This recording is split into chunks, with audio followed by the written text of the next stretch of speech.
Welcome to Orchestly. In this video, we will learn about Orchestly's blueprints. For demonstration, let's create a blueprint for the supply chain management process.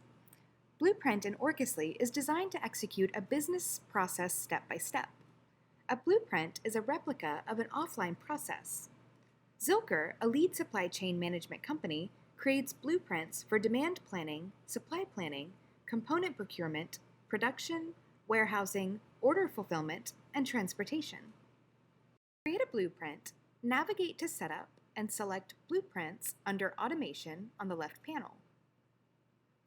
Orchestly provides a set of standard blueprints which you can use and customize based on your business needs. To create a new blueprint, click the Add Blueprint button. Now, choose the layout that you want to create a blueprint for. Enter the name and the description. Add criteria if you want the blueprint to only be executed for some of your business scenarios. For example, Zilker uses criteria to filter out jobs for high-priority customers. If the value of the customer type field is VIP or executive in the supply chain management layout, the job is automatically associated with this blueprint. To configure this, click on Criteria. Choose Select Criteria to enter criteria for the jobs to be mapped with your blueprint. Choose Customer Type is VIP or Executive. Choose all jobs for your blueprint to be associated with any job. Then click Save. Now we have a blank blueprint editor where you can create stages and transitions to recreate your offline process. Stages are the steps in your business process. For example, Zilker's supply chain process involves stages like emailing the customer to clarify their requirements, coordinating with the production and sales team, checking inventory, getting the order ready, delivery, payment, and ordering materials from vendors. Next, we have transitions, which are conditions for moving to the next stage. For example, customer places order is a stage, and confirm order from the customer and check customer authenticity would be transitions that must be performed to move the blueprint to the next stage, which is order assigned to team. These transitions give your team a clear picture of their responsibilities throughout the process and streamline the necessary activities. Orchestly provides you with a list of default stages in a panel to the right. You can drag and drop these stages onto the blueprint editor or create a new stage by clicking the Add Stage button. Enter a suitable name for the stage in the pop-up, for example, Customer Places Order, and choose Open if it is not the last stage in the process. Now, drag and drop the newly created stage onto the blueprint editor.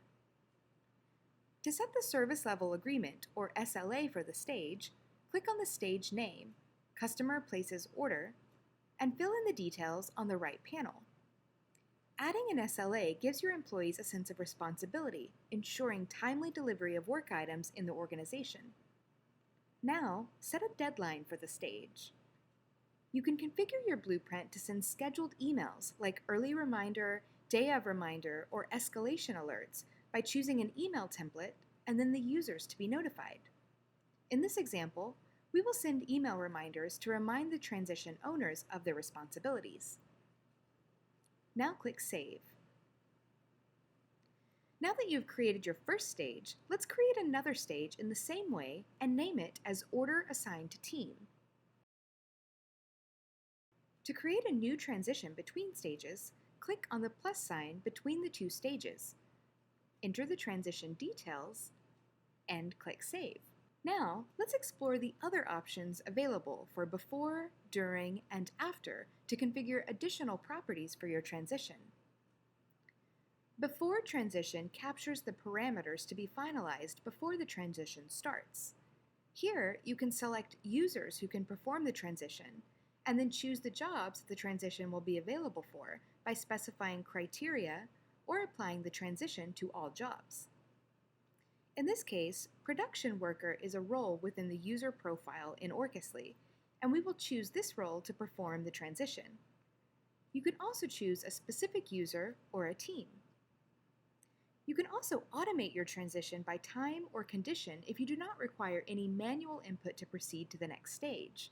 We will learn about automated transitions in future videos. Next, the during transition.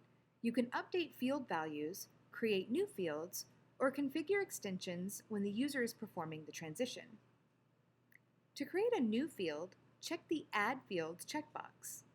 Now, click the Add button and then New. In the pop-up, enter the field title as Business License Verification. Select the field type and perform the validations for the field. You will now be prompted to provide a value for the field while performing this transition. You can also add widgets to work with installed extensions. We will learn about widgets in future videos. Next, we have the after transition, which captures the actions to be automated when the transition is completed.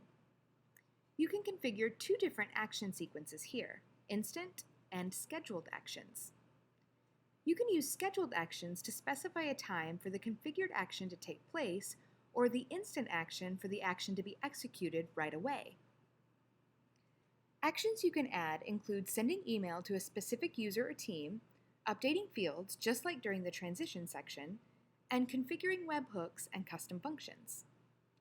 Once you've configured the transition, publish the blueprint by clicking the Publish button. To check whether the blueprint works, navigate to the Jobs tab, click Add Job, and choose the supply chain management layout that you created. Choose the VIP or Executive as the customer type to map the job to the supply chain management blueprint, and create the job. You can see that the blueprint is mapped to the job and keep track of the job stages by clicking on Preview. If you have multiple blueprints for a single layout, you can always prioritize your blueprints by reordering them in order of priority using the top-bottom approach. To reorder them, choose the layout and click on the reorder icon to enable the drag and drop option. You can also clone your blueprints to create identical blueprints and then modify or customize them further. To deactivate a blueprint, disable the toggle button under Active. Jobs associated with disabled blueprints will still proceed through them. We hope you found this video helpful and enjoy using Orchestly blueprints to manage and track your business activities. To learn more about Orchestly blueprints, visit this link in the video description below.